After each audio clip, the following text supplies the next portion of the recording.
Сәлем достар, сіздермен бірге Асқар. Бүгін біз «Фаворитка» деген фильм жайлы айтатын боламыз. Ал сіздер арнаға жазылып лайк баса отырыңыздар. Ал ендеше кеттік. Ең бірінші білетін нәрсе «Фаворитка» сөзінің мағынасы. Ол патша жанұясына ең жақын адам. Ол тіпті патша жанұясына ақыл айтып, бірге тұратын адамды айтады. 18 ғасыр Англия елі. Анна патшайым өзінің фавориткасы Сара Мальбороға сыйлайтын сарайдың макетін көрсетеді. Бірақ Сара оның алғысы келмейді, себебі ол кезде соғыс болып жатқан еді. Патшайым Аннаға соғыс қызықтырмайтын еді. Сол кезде жолда ат арба ішінде Эбигейл есімді әдемі қыз отыр. Ол қарапайым адамдармен тығылысып, бір арба ішінде келе жатыр. Оған қарама-қарсы жас жігіт отыр. Ол Эбигейлге қарап қырындап қояды. Эбигейл сарайға жетіп, оны артқы есіктен кіргізеді. Оның үсті қыр-қожалақ болып кеткен, себебі ат арбадан түскенде батпаққа құлаған еді. Сарай қызметшілері оның киімін ауыстыруға басқа бөлмеге әкелгенде, ол шатасып Сара Мальбороның отырған бөлмесіне кіріп кетеді. Эбигейл Сараның туысы еді. Ал Сара патшайым Аннаның фавориткасы болатын. Эбигейл Сараға «Мен Сара деген туысымды іздеп келдім, және ол маған көмектесетін шығар деп үміттенемін» дейді. Сара ондай туыстықтан алыс болып шығып, Эбигейлге ең төменгі жұмысты береді. Ол асханада жұмыс жасайды. Асханадағы қыздар да оны жақтыра қоймайды. Алғашқы күні оны еденді жуытып қояды. Сол кезде Эбигейл қолын жарақаттап алады. Патша жанұясының қонақ бөлмесінде үйректер жарысы жүріп жатады. Онда бәрі қызықтап, Франция мен Англия соғысы жайлы айтып жатады. Патшайым Аннаға соғыста басқа нәрсе де уайымдатпайтын еді. Сол түні патшайым ауырып қалады. Оған бүкіл сарай тік тұрады. Сол түні Эбигейл сарайда тұрған атты мініп, орманға барып емшөптерді жинап келеді. Оның мақсаты қолын емдеп және ауырып жатқан патшайымға көмектесу еді. Эбигейл орманда жүргенде оны атты жас жігіт байқап қалады. Ол жігіт офицер еді.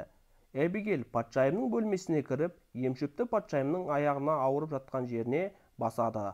Оның үстіне Сара келіп қалып, «Сен патшайымға не істедің?» деп оны 5 рет қамшымен сабауға жібереді.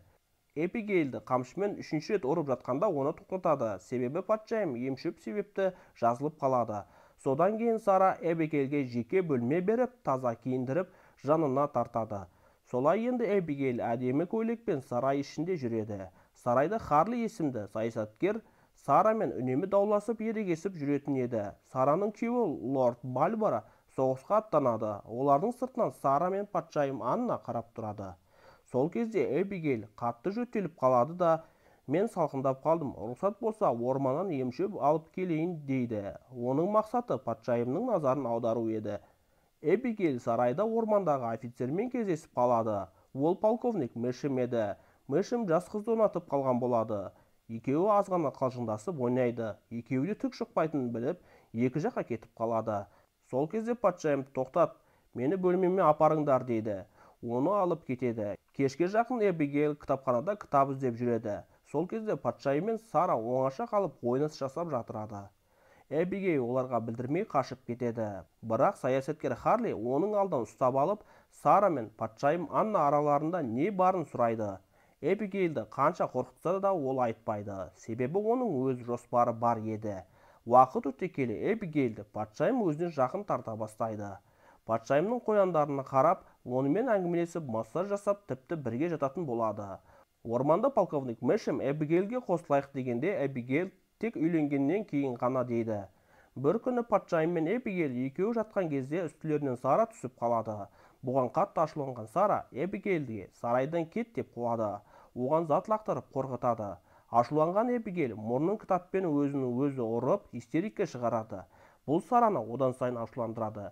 Эбигейл саясаткер Харлимен кездесіп, оған патшайым мен Сараның құпиясын айтады. Содан кейін Сараның сусынына у салып жібереді. Біраздан Сара атта серуендеп жүріп құлап қалады. Оны қарапайым бір әйел сақтап қалып, оны емдейді. Патшайым Сараны іздемейді, ал Эбигейл полковник Мэшемнің әйелі болады. Сара сарайға оралып, патшайымға Франциямен соғысты жалғастырып, Эбигейлді сарайдан қуыңыз дейді. Бірақ патшайым оған келіспейді, себебі ол жас Эбигейлға үйреніп қалған еді. Және саясаткер Харли үнемі азғырып, өзінің саясатын айта беретін еді. Эбигейл патшайымға Сараның жаман жақтарын айтып алыстатады. Сара патшайымды бопсалап, екеуміздің романымызды елге жаямын дейді. Патшайым қорқып Сараны сарайдан шығарып жібереді. ал саясаткер Харлиді премьер-министр қылады. Уақыт өте келе Эбигейл құтырып білгенін жасай бастайды. Ол ішімдікке тойып алып, жас жігіттерге қырындап, ал өз күйеуіне көңіл аудармайды. Уақыт өте патшайымның денсаулығы нашарлай бастайды. Ол бұрынғы досы Сараны сағынып оған хат жазады. Бірақ жазған хаты Сараға бармайды. Оны Эбигейл сарайдан шығармай өртеп отырады.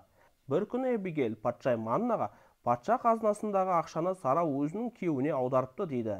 Басында оған сенгісі келмейді, бірақ сенуге мәжбүр болып, Сараның жанұясын Англиядан қуып жібереді. Төсек тартып жатқан патшайым Анна қояндардың даусынан оянып кетеді. Қараса, Эбигейл қоянды басып отыр екен. Сол кезде өзінің алданғанын түсінген патшайым Анна Эбигейлге ашуы келіп, аяғына массаж жасатып қояды. Кино осы жерден бітеді. Неткен жұмсақ патшайым дейсің ғой, бірақ шын өмірде қандай болғанын кім білсін. Сіздермен бірге болған Асқар, арнаға жазылып, лайк басып кетіңіздер. Сау болыңыздар.